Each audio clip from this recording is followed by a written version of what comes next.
Hi all. இன்றைக்கி நம்ம பார்க்க போகிற டாபிக் வந்து பார்த்திங்கன்னா ஒரு ஆக்டர்ஸோட பெர்ஃபார்ம் எப்படி ஒரு படம் சக்ஸஸ் ஆகிறதுக்கு பெரிய ஹெல்ப்ஃபுல்லாக இருக்கும் அப்படிங்கிறத பார்க்க போகிறோம். அது எப்படி ஆக்டர்ஸோட பெர்ஃபார்மன்ஸ் வந்து ஒரு படம் சக்ஸஸ் ஆகிறதுக்குன்னு யோசிக்கலாம். நீங்கள் கண்டிப்பாக ஒரு நல்ல ஆக்டரோட பெர்ஃபார்மன்ஸ் ஒரு ஆன் ஸ்க்ரீனில் இருந்தது அப்படின்னா கண்டிப்பாக அந்த படம் வந்து பார்த்திங்கன்னா வெகுஜன மக்களை மட்டும் இல்லை எல்லா ஆடியன்ஸுக்கும் அந்த படம் வந்து போய் சேரும். அப்போ அந்த ஆக்டர்ஸ் வந்து பார்த்திங்கன்னா அவர் இன்பில்டாக அவர்கிட்ட ஒரு 5 குவாலிட்டிஸ் தேவை. அவர் எப்பயுமே இதை கீப்பப் பண்ணார் அப்படின்னா அந்த படம் கதைகள் பிடிக்கலைன்னா கூட அந்த ஆக்டர்ஸோட பெர்ஃபார்மன்னால் அந்த படம் முடிச்சு வெளியே வரும்போது ஆடியன்ஸ்க்கு எல்லாமே ஒரு சாட்டிஸ்ஃபேக்ஷன் கிடைக்கும். ஸோ அந்த மாதிரி ஒரு ஆக்டர் வந்து கீப்பப் பண்ண வேண்டிய 5 குவாலிட்டிஸ் என்னென்னு பார்த்தீங்கன்னா, ஒரு ஆக்டருக்கு ரொம்ப ரொம்ப முக்கியம் பாடி லாங்குவேஜ், செகண்ட் வந்து பார்த்திங்கன்னா வாய்ஸ், அப்புறம் வந்து பார்த்திங்கன்னா அவரோட ஆக்ஷன், அப்புறம் வந்து பார்த்திங்கன்னா presentation way how he presence on the screen, அது ப்ளஸ் எமோஷ்னல், எப்படி அவர் எமோஷ்னலை கேரி பண்ணி எப்படி வந்து அவுட்புட் கொடுக்குறாரு, ஆடியன்ஸ்க்கு அதை கடத்துறாரு, அவர் என்ன எமோஷன்ஸ் வந்து கொடுக்குறாரோ அதே எமோஷன்ஸை வந்து ஆடியன்ஸ் ஃபீல் பண்ணுறாங்களா அப்படிங்கிறது தான். இந்த 5 விஷயத்தை ஒரு ஆக்டர்ஸ் வந்து உண்மையிலேயே எவ்ரி சீன்ஸ் வந்து கரெக்டாக பண்ணிட்டாரு அப்படின்னா அந்த சீன் வந்து ஆடியன்ஸ்க்கு பிடிக்காமல் போகிறதுக்கு வாய்ப்பே கிடையாது. கண்டிப்பாக பிடிக்கும். ஸோ அப்போ ஏன் இப்போ இந்த ஒவ்வொரு விஷயத்தையும் நம்ம வந்து டீட்டெயில்டாக பார்த்தோம் அப்படின்னு பார்த்தீங்கன்னா, ஃபஸ்ட்டு பாடி லாங்குவேஜ் சொன்னேன். பாடி லாங்குவேஜ் அப்படின்னா என்னென்னா, ஒரு பாடி லாங்குவேஜ் வந்து எப்படின்னா ஒரு ஒரு ஒரு ஒரு ஒரு பாடி வந்து ஒரு ஆக்டர்ஸோட பாடி வந்து ரொம்ப ரொம்ப ரொம்ப ரொம்ப ஃப்ளெக்சிபிலிட்டியாக இருக்கணும், ரொம்ப ஃப்ளெக்சிபிலிட்டியாக இருக்கணும். அதனால தான் பார்த்தீங்கன்னா நீங்கள் எங்கே போய் ஒரு ஆக்டிங் ட்ரைனிங் போனீங்க அப்படின்னா பார்த்தீங்கன்னா ஃபஸ்ட்டு வந்து ஒரு ஆக்டர்ஸ்க்கு வந்து சொல்லித்தர விஷயங்கள் பார்த்தீங்கன்னா யோகா சொல்லி தருவாங்க, சிலம்பாட்டம், தேவராட்டம், தாய்ச்சி, மார்ஷியல் ஆர்ட்ஸ் இருக்கக்கூடிய எல்லா கலைகளுமே ஒவ்வொரு ஆக்டர்ஸுமே கற்றுக்கணும். ஏன் அப்படின்னா அந்த மார்ஷியல் ஆர்ட்ஸ்லாம் பேசிக் கற்றுக்கும் போது வந்து பார்த்திங்கன்னா உங்களோட பாடி வந்து ரொம்ப ஃப்ளெக்சிபிலிட்டியாக இருக்கும். நீங்கள் உங்கள் பாடி வந்து எப்போ ஃப்ளெக்சிபிலிட்டியாக இருக்குது மட்டும் இல்லாமல் இந்த மாதிரி ஆக்டிவிட்டீஸ்லாம் நீங்கள் டே டு டே லைஃப்பில் நீங்கள் பண்ணும்போது தான் நீங்கள் ஷூட்டுக்கு நீங்கள் காலையில் ஒரு 6 மணிக்கு போகிறீங்க அப்படின்னா ஈவினிங் நைட்டு 12 மணி வரைக்கும் கூட ஷூட்டு கண்டினியூ ஆகலாம். அப்போது உங்கள் ஆக்டர்ஸ் உங்கள் பாடி வந்து ரொம்ப ஸ்டேபிளாக ஒரே இடத்துல இருக்கும்போது, ஆனால் திடீர்னு உங்களுக்கு ஷார்ட் கூப்பிடுவாங்க போகும்போது நீங்கள் அப்பயும் வந்து உங்கள் பெர்ஃபார்மன்ஸ் எப்போ கொடுப்பீங்கன்னா உங்கள் பாடி லாங்குவேஜ் ஃப்ளெக்சிபிலிட்டியோடு இருக்கணும், ப்ளஸ் ஸ்ட்ரென்த் வந்து பயங்கரமாக தேவை. அப்போ இந்த மாதிரி மார்ஷியல் ஆர்ட்ஸ்லாம் நீங்கள் பண்ணி வச்சுருக்கும் போது தான் நீங்கள் வந்து அட்லீஸ்ட் டெய்லி இப்போ கிரவுண்டுக்கு போகிறது, எக்ஸசைஸ் பண்ணுறது, வார்ம் அப் பண்ணுறது, ஜிம்முக்கு போல் மசிலை வந்து பில்ட் பண்ணலைன்னா கூட நீங்கள் உங்கள் பாடியை வந்து ஃப்ளெக்சிபிலிட்டியாக ரொம்ப வச்சுருக்கணுங்கிறது ரொம்ப ரொம்ப ரொம்ப இம்பார்ட்டண்ட். ஸோ ஃபஸ்ட்டு நான் பாடி லாங்குவேஜ் பற்றி சொல்லிட்டேன். ஸோ செகண்ட் விஷயம் என்னென்னு பார்த்தீங்கன்னா ஆக்ஷன்ஸ்னு சொன்னேன். ஆக்ஷன்ஸ் அப்படின்னா ஸோ ஜென்ரலாக நீங்கள் வந்து பார்த்தீங்கன்னா இந்த மெத்தட் ஆக்டிங்னு சொல்லுவாங்க, நிறைய ஷட்டிலான ஆக்ட் சொல்லுவாங்க. ஸோ ஒவ்வொரு ஆக்டிங் வந்து பார்த்திங்கன்னா அப்படியே ஃபேஸ் எக்ஸ்ப்ரெஷனே இல்லாமல் ஜஸ்ட் எமோஷன்ஸ் வந்து ஒரு கேரி பண்ணாமல் அப்படியே ஷட்டிலாக நடிப்பாங்க. நீங்கள் அந்த மாதிரிலாம் நடிக்கும்போது பார்த்திங்கன்னா நீங்கள் ஒரு ஆடியன்ஸ்கிட்ட உங்களோட ஆக்டிங்கை வந்து கடத்த முடியாதுன்னு தான் நான் சொல்லுவேன். ஏன்னா நீங்கள் டெக்ஸ்ட்டாக அப்படியே நீங்கள் வந்து உள்வாங்கி படிக்கும்போது நீங்கள் எந்த விதத்துலேயும் வந்து அந்த எமோஷன்ஸ் வந்து கேரி பண்ண. ஆக்ஷன்ஸ் அப்படிங்கிறப்ப நீங்கள் ஒரு நீங்கள் அந்த டைலாக் பேசும்போது அதுக்கு தேவையான இப்போ நம்ம ரியல் லைஃப்பில் பேசும்போது கையை ஆட்டி பேசுகிறது, இப்படி பேசுகிறது, நான் திடீர்னு ஏதாவது ஒரு டென்ஷன் ஆனால் எத்தி காலை உதைக்கிறது, நான் இப்படி தான்டா பண்ணுவேன் அப்படின்னு மண்டையை ஆட்டுறது. ஸோ இந்த ஆக்ஷன்ஸ் வந்து பார்த்திங்கன்னா பாடியில் வந்து ஆக்ஷன்ஸ் வந்து ரொம்ப ரொம்ப ரொம்ப ரொம்ப முக்கியம். ஸோ நீங்கள் எப்போ எந்த ஒரு கண்டென்ட்டை நீங்கள் பேசும்போதும் பார்த்தீங்கன்னா நீங்கள் நமக்கு ரஜினி சாரை ஏன் ரொம்ப ரொம்ப ரொம்ப எல்லாருக்கும் பிடிக்குது அப்படின்னு பார்த்தீங்கன்னா அந்த ஸ்டைல் ஆக்ஷன்ஸ். ஸோ என்ன பண்ணாலும் அதில் ஒரு ஆக்ஷன் இருக்கும். அவர் பண்ணுறது ஒரு சின்ன ஒன் வேர்ட் டைலாக் தான் பேசுவார், அதில் வந்து பார்த்திங்கன்னா ஒரு ஆக்ஷன் இருக்கும். ஸோ என்றைக்கு வந்து ஆக்டர்ஸ் வந்து இதை வந்து கரெக்டாக கீப்பப் பண்ணி ஆன் ஸ்க்ரீனில் டெலிவரி பண்ணுறாங்களோ அவரோட ஆக்டிங் வந்து ரொம்ப ரொம்ப ரொம்ப ரொம்ப நல்லாயிருக்கும், ஆடியன்ஸோடு ஈஸியாக கனெக்ட் ஆகும். ஸோ அதே மாதிரி பார்த்திங்கன்னா இந்த ஆக்ஷன்ஸ் வரத்துக்கு நீங்கள் வந்து சாதாரணமாக இது கிடையாது. So we have to keep on practising our self. So நம்ம டே டு டே பேசிஸில் வந்து ப்ராக்டிஸ் பண்ணிக்கிட்டே இருக்கணும், நிறைய பண்ணி பார்த்துட்டே இருக்கணும்.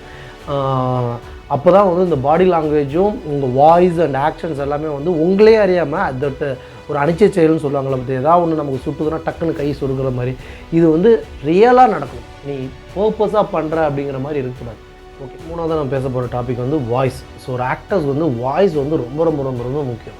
ஸோ அதுக்காக நம்ம வாய்ஸ் வந்து உடனே நம்ம எல்லோரும் நான் என் வாய்ஸ் ரஜினி சார் வாய்ஸ் மாதிரி இருக்கணும், விஜய் சார் வாய்ஸ் மாதிரி இருக்கணும், உங்களுக்கு என்ன வாய்ஸ் இருக்கோ அதே வாய்ஸ் இருந்தால் போதும். பட் அந்த வாய்ஸ் வந்து எங்கெங்கே எப்படி வந்து டெலிவர் பண்ணணுன்னு இருக்குல்ல, எந்த இடத்துல எப்படி உச்சரிக்கணும், எவ்வளோ ஸ்ட்ரெஸ் கொடுக்கணும், எவ்வளோ லைட்டாக பேசணும், எவ்வளோ சாங்ஸோடு பாடும்போது சொல்லுவாங்களா உச்சஸ்தாயில் பாடணுமா மீடியமாக பாடணுமா அந்த ஸோ அது மாதிரி.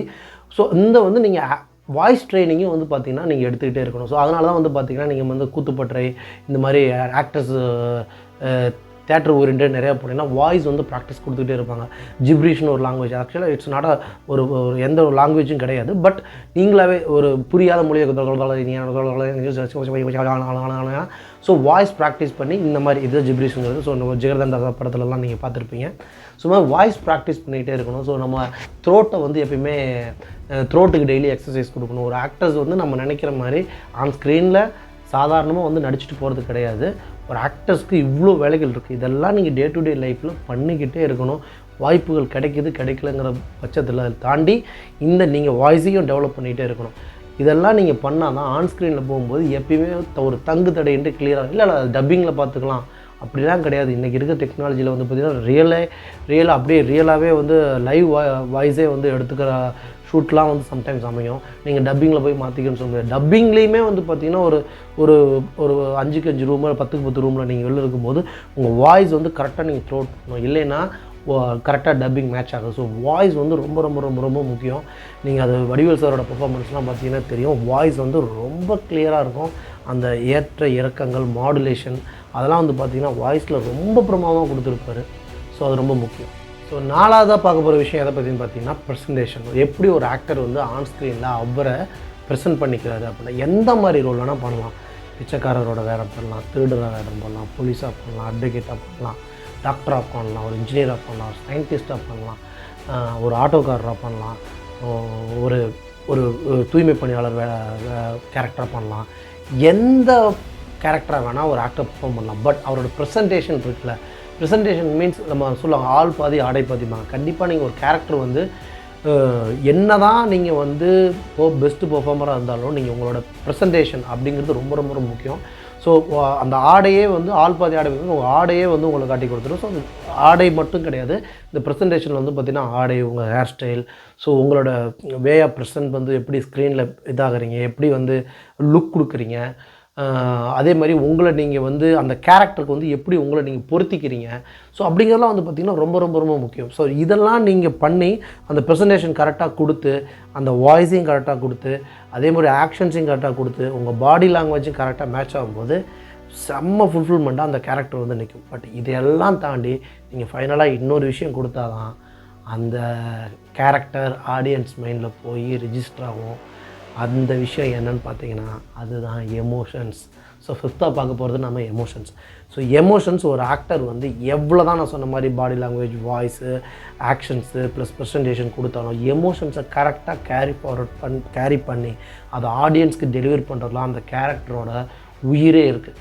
ஸோ நீங்கள் ஒரு காமெடியான ஒரு சீன் பண்ண போகிறீங்க அப்படின்னா நீங்கள் அந்த காமிக்காக நீங்கள் அந்த ஒரு பர்டிகுலர் டைலாக்கை அந்த காமிக்காக நீங்கள் பண்ணணும். அதை நீங்கள் பண்ணும்போது ஃபஸ்ட் ஆஃப் ஆல் ஆடியன்ஸ்க்கு சிரிப்பு வரணும். சிரித்தா மட்டும்தான் அந்த இது ஒர்க் அவுட் ஆகுதுன்னு அர்த்தம். நிறையா சார் இது ஒரு எக்ஸாம்பிள் சொல்லுவாங்க. சினிமா சர்க்கிளில் நாங்கள் இருக்கிறதுனால நிறைய பேர் கேள்விப்பட்டிருக்கோம். வடிவேல் சார் ஷூட் பண்ணும்போது எப்பயுமே ஒரு காமெடி பெர்ஃபார்ம் பண்ணும்போது அந்த இது எடுத்து முடிச்சுட்டு அவர் சிரித்தாதான் ஃபஸ்ட்டாவது ஓகே பண்ணுவார். அவருக்கே சிரிப்பு வரலன்னா அது வேண்டாம், வேறு இன்னொரு பெர்ஃபார்ம் அடுத்த டேக் போகலாம் அப்படின்னு சொல்லிடுவாங்க. ஸோ அந்த எமோஷன்ஸ் கரெக்டாக கேரி ஃபார்வர்ட் பண்ணி ஆடியன்ஸ்க்கு டெலிவரி பண்ணுறது இருக்கு இல்லைங்களா, அது ரொம்ப ரொம்ப ரொம்ப ரொம்ப ஒரு ஆக்டராக ரொம்ப முக்கியம்.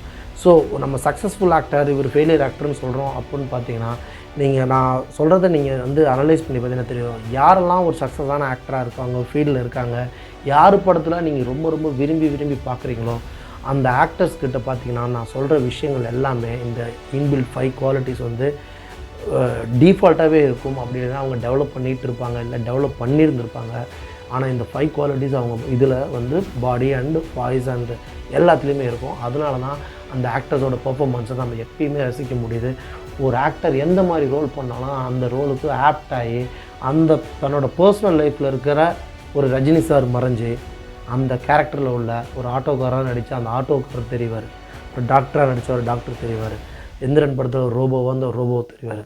ஸோ ஒரு ஆக்டர் அதே மாதிரி தான். என்னடா ரஜினி சாரே சொல்லிட்டு இருக்கிறேன் நினைக்கிறதே, கமல் சார் ஒரு பெரிய பெர்ஃபார்மர். ஸோ கமல் சாரை பார்த்தீங்கன்னா அந்த கேரக்டர் தான் தெரியும் உங்களுக்கு. வந்து அந்த கமல் சாரோட பர்சனல் லைஃபோ கமல் சார் பர்சனல் லைஃப்பில் பேசுகிறதோ வந்து உங்கள் மைண்டில் ஞாபகமே வராது.